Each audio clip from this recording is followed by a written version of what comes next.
Hola familia, ¿qué tal? Hoy les traigo un nuevo vídeo de datos no ideas. Como ya saben, estoy de vacaciones, así que he estado aprovechando para hacer directas, pero hoy vamos a hacer un vídeo de datos no ideas. Comenzamos como siempre con una frase. Hoy vamos a comenzar con una frase de el puesto a dedo Miguel Díaz-Canel. Dijo Miguel Díaz-Canel que pensar que se pueden cometer indisciplinas y negligencias de todo tipo, porque en Cuba se ha logrado ganar la pelea a la muerte a partir de todo el esfuerzo que han hecho nuestros científicos, médicos e instituciones, es un pensamiento irresponsable y totalmente egoísta. Miguel Díaz-Canel es este personaje gris de pocas luces que tenemos al frente del país como marioneta en Cuba, y ha hecho varias declaraciones, algunas llamando a la responsabilidad y otras directamente, como esta, llamando irresponsables a algunos cubanos.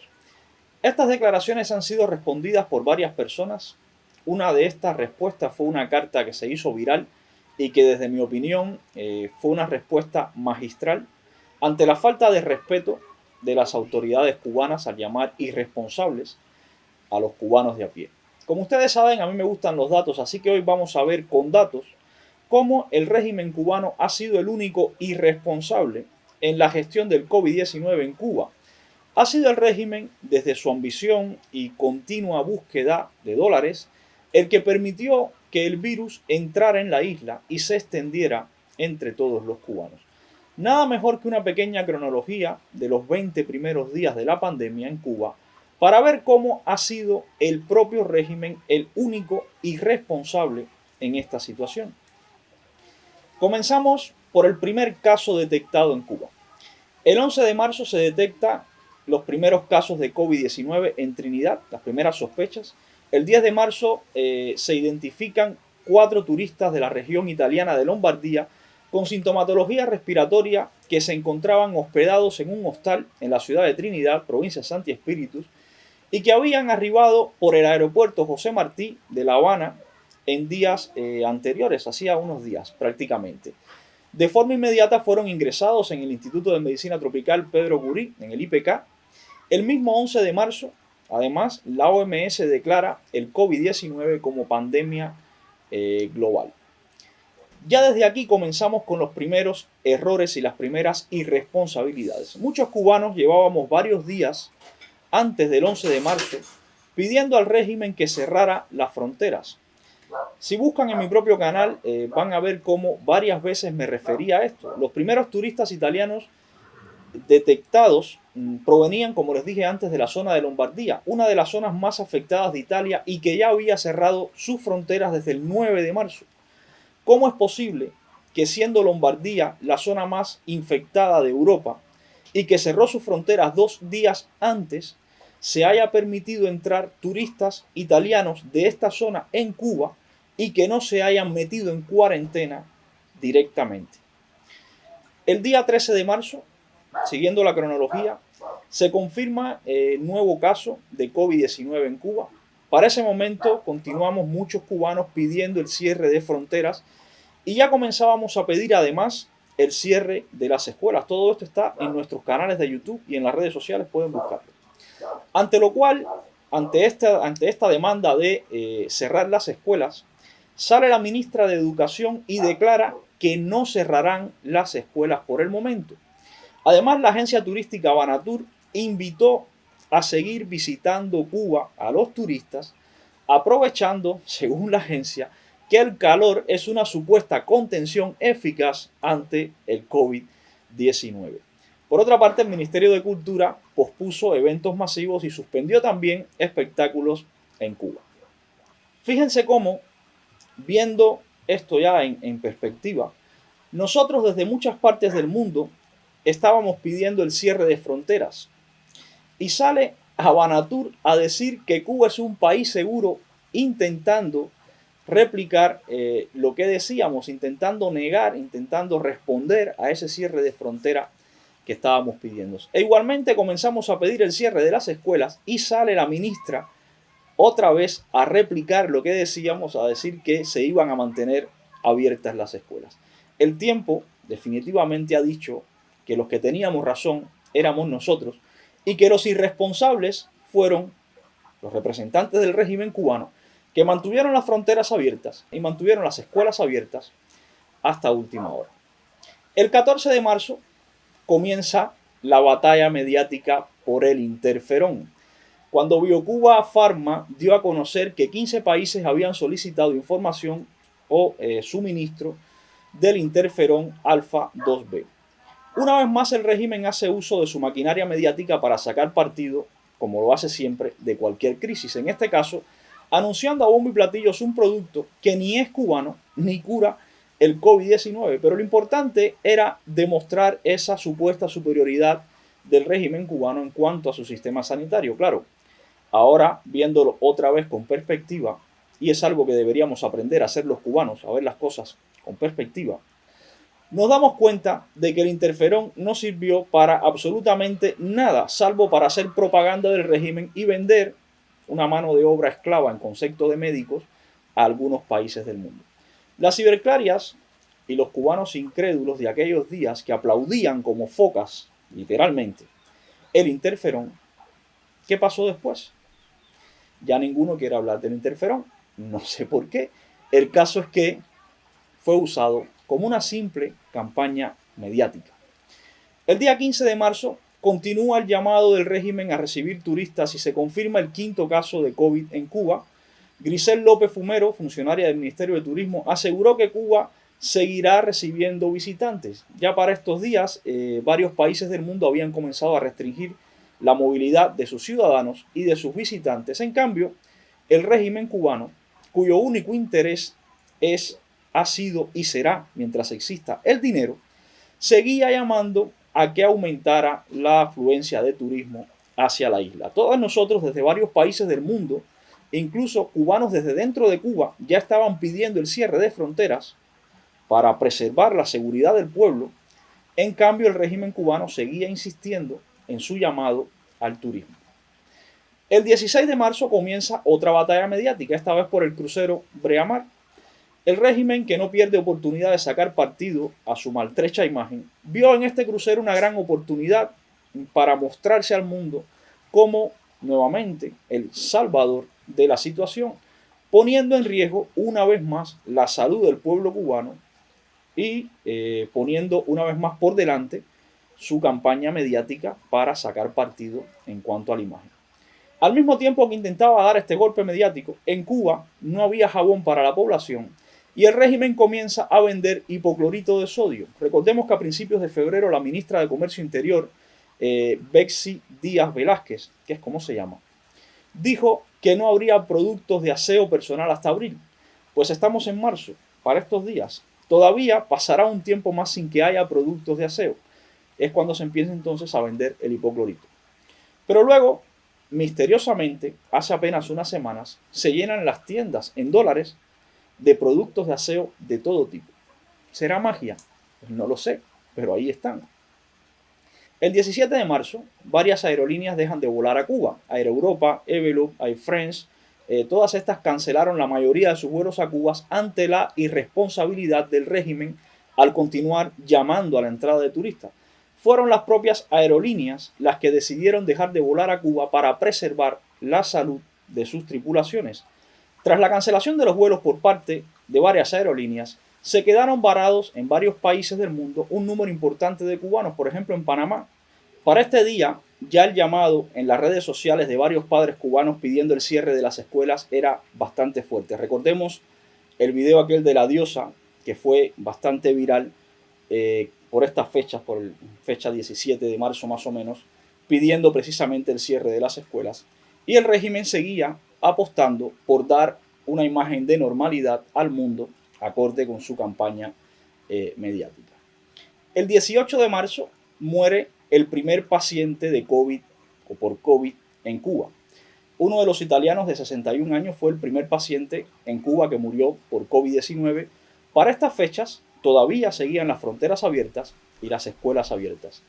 Ese mismo día, el régimen cubano envía médicos a Nicaragua, otra vez sin atender el llamado de muchos cubanos que pedíamos que se preservaran los médicos en Cuba, ya que, como se demostró después, los íbamos a necesitar definitivamente, al punto de que se tuvo que obligar a estudiantes de medicina a hacer pesquisas por las casas para poder combatir el COVID.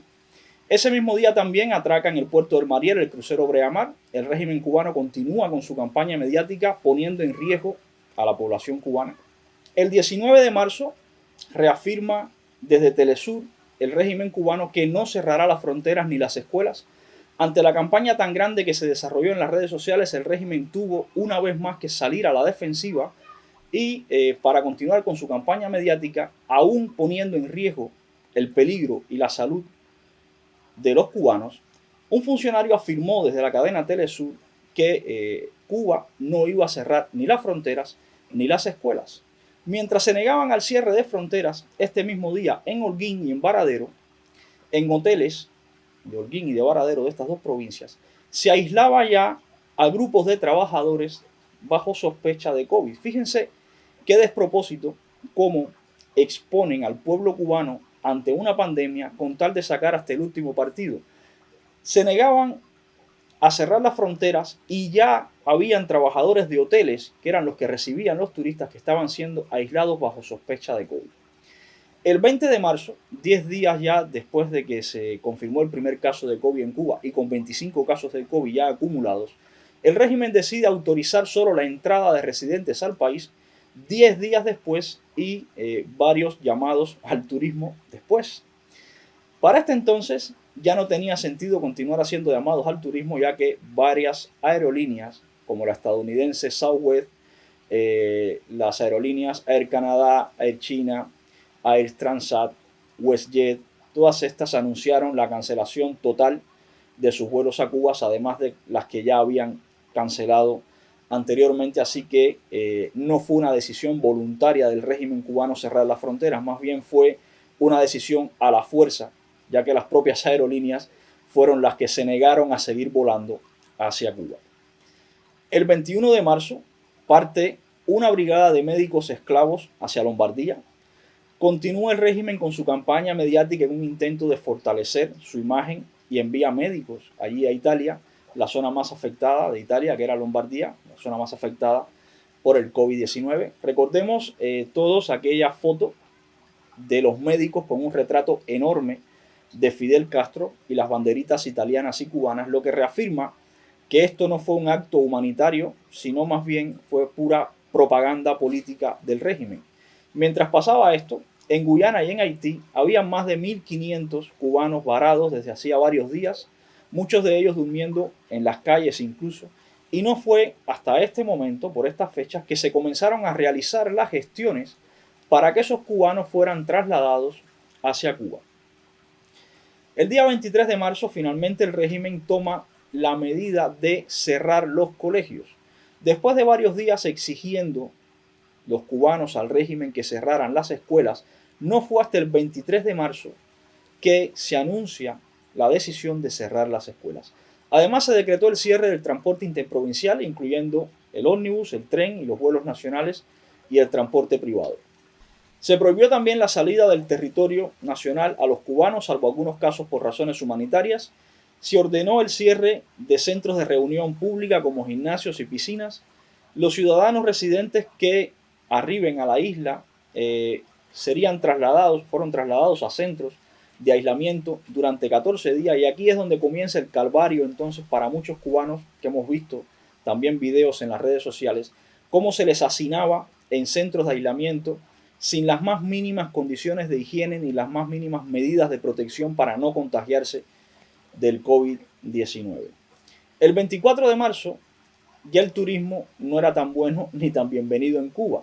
El gobierno prohibió la salida de los turistas hospedados en los hoteles. Aproximadamente una semana más tarde a esta medida es cuando veremos entonces la chilena comunista Carolina Cox llorando porque no tenía las más elementales condiciones en Cuba para aislarse del COVID-19. Esto es lo que pasa cuando alabas el comunismo desde fuera, desde el capitalismo, y luego te toca vivir el comunismo desde dentro, desde el comunismo.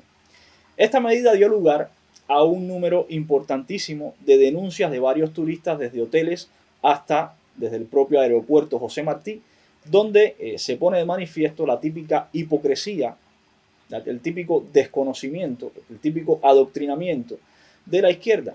Mientras son comunistas desde el capitalismo no hay problema, pero ser comunistas en Cuba y vivir como cubano, eso ya es otra cosa bastante distinta. Para esta fecha Cuba también envía 50 médicos esclavos a Surinam esta vez. El 25 de marzo siguen saliendo médicos, 58 profesionales de la salud llegan a Belice en calidad de esclavos otra vez.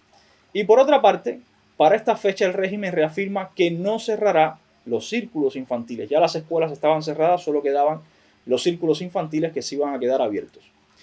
El 27 de marzo se confirma el primer contagio por transmisión local en Matanzas. Es decir, ya el COVID se transmitía de cubano a cubano.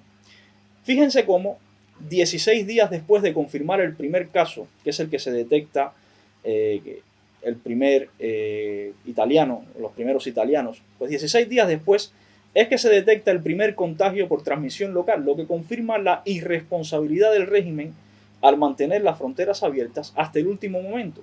Si se hubieran cerrado las fronteras y las escuelas a tiempo, cuando lo pedimos una y otra vez hasta el cansancio, no se hubiera llegado a este contagio por transmisión local, ya que hasta este momento prácticamente todos los casos eran importados.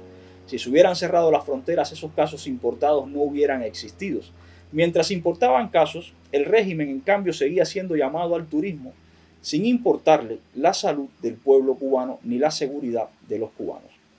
El 30 de marzo, el régimen decreta el cierre completo de fronteras. No fue hasta el 30 de marzo, 19 días después del primer caso confirmado, que se cierra completamente las fronteras en Cuba, cuando ya habían oficialmente 170 contagios acumulados dentro de Cuba, casi 20 días después, y todavía dice Canel que los irresponsables son algunos cubanos.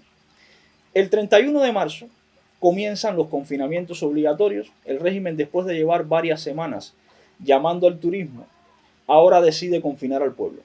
Las zonas confinadas en este momento son el Canal, Consolación del Sur y Pinal del Río. El 1 de abril se suspende el desfile del 1 de mayo. Esto es una decisión bastante difícil de tomar para el régimen que vive de la propaganda mediática y de desfiles como el 1 de mayo, precisamente para hacer su propaganda. Pues el 1 de abril la situación ya se avisoraba tan grave que se suspende el desfile del 1 de mayo. Y vamos a detener ya esta cronología aquí, porque creo que ya queda demostrado la inoperancia y la mala gestión del régimen cubano ante la crisis del COVID-19. Para los que se quejan de la gestión desde Cuba, se quejan de la gestión de Donald Trump, pues esta fue la gestión del régimen cubano. Como pueden ver, ha sido un despropósito tras otro. A todo esto tenemos que sumarle el desabastecimiento en Cuba, las personas haciendo colas de varias horas para adquirir productos básicos y alimentos, colas que se mantienen todavía hasta el día de hoy. Y evidentemente, en un país donde la economía está centralizada y controlada por el régimen hasta el más mínimo detalle, la responsabilidad del desabastecimiento también recae sobre el régimen. Los responsables de las colas no son otros que el régimen, que frena la iniciativa privada y cualquier intento de cada cubano de desarrollar algún tipo de negocio próspero. En los últimos días hemos visto cómo se han confiscado negocios de cubanos, pequeñas fábricas de pintura, por ejemplo, algunas cabezas de ganado, todo ello declarado en la televisión nacional como ilegalidades. Así que un régimen que limita de esta forma la iniciativa privada es, insisto, el único responsable de este desastre de desabastecimiento que a su vez provoca la propagación del COVID-19. Ante este desabastecimiento y ante la falta de ingresos, el régimen decidió poner por delante su economía personal antes que la salud del pueblo, manteniendo hasta última hora las fronteras abiertas y permitiendo y llamando además a que los turistas introdujeran el COVID-19 dentro del país. Ante la crisis de imagen y la falta de ingresos, el régimen decidió mantener las fronteras abiertas, las escuelas abiertas hasta última hora prácticamente, para reforzar su maltrecha imagen ante el mundo y poder vender los servicios médicos para, mediante esta mano de obra esclava, poder recaudar dólares para sus cuentas personales, poniendo otra vez por delante su interés económico personal y no la salud de los cubanos. Cuando ustedes piensen en algún irresponsable ante la gestión del COVID-19, ese es el Partido Comunista de Cuba. A día de hoy, en que estoy grabando este video, 26 de agosto del 2020, Cuba sigue siendo azotada por rebrotes del coronavirus y otra vez se demuestra la inoperancia del régimen cubano. Se mantiene el desabastecimiento, las colas, los hacinamientos, la persecución a la iniciativa privada, que es la única forma demostrada de poder salir del agujero económico en el que nos han metido los comunistas. Se mantiene la represión, se mantienen las multas a las personas que denuncian todo lo que está pasando en Cuba. A día de hoy, el régimen sigue culpando de todo su desastre que ha provocado a los Estados Unidos y llamando irresponsables al pueblo cubano, cuando los únicos causantes de todo este desastre económico, sanitario, social, político y todo lo que pasa en Cuba, absolutamente todo, los únicos responsables son los propios miembros del Partido Comunista de Cuba y la cúpula dirigente del país. Estos son los datos, familia. Estos son los datos. Las ideas, las que ustedes quieran. Así es como el régimen cubano ha gestionado de esta forma tan burda, tan grotesca, tan absurda, la crisis del COVID-19. Las ideas, las que ustedes quieran. Un saludo, familia. Nos vemos en próximos videos.